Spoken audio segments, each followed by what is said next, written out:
Poneros bajo la sombra que encontréis, que luego enseguida pasará el sol. Luego se acaba ya, nos sentamos, ya no tenemos sol y estaremos tan tranquilos y tan bien. Bueno, nada, deciros, agradeceros que hayáis venido. Deciros también que nuestro lema era petar la plaza, que la hemos petado. De hecho, no estamos ni en la plaza, estamos en el parking, porque no cabíamos, somos casi 500 personas que irán llegando durante toda la tarde. Así que nada, daros las gracias y un fuerte aplauso para vosotros, que estáis aquí ya. ¡Bravo! Bueno, nos presentamos, somos Nuria Manzanaro y Amparo Jordá, pertenecientes de la Junta de APIDEC. APIDEC pues, está formado no solo por nosotras, sino por 3 miembros más. Tenemos ahí en la carpa a Patricia Huguet y a Vicente Hernández, que están haciendo el registro de las personas que van entrando. Y a pie de escenario tenemos a Eva, que va a controlar todo el tema de las actuaciones. Eva se encuentra por aquí.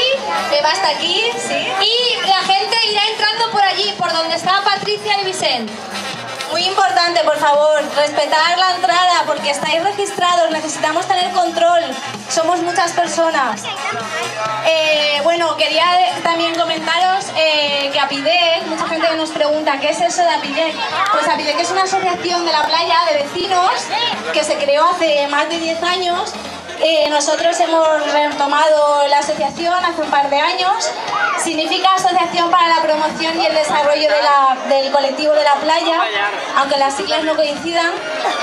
Y bueno, lo principal, lo que queremos conseguir es que la playa tenga, sobre todo en invierno, servicios, que los vecinos nos podamos relacionar entre nosotros y conocer.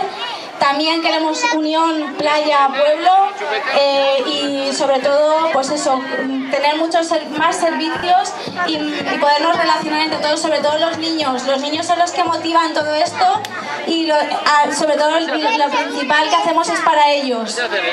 También dar las gracias a los adultos que cada vez están más involucrados y más motivados con las actividades. Deciros que hacemos muchas actividades durante todo el invierno, todo el verano y que gracias a vosotros continúa APIDEC.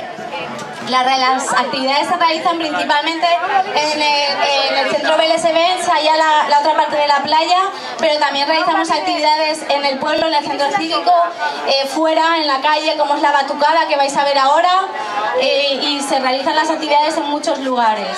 Para empezar, ¡un fuerte aplauso! En el cual APIDEC se ha fusionado con ellos, con la compañía, para aquel que, por ejemplo, quiera, se anime a tocar. Estamos los sábados por la mañana en la calle Lepanto al final. Los ensayos son de 11 a 1. Y nada, y luego, como tenéis ganas ya de fiesta y demás, vamos a empezar.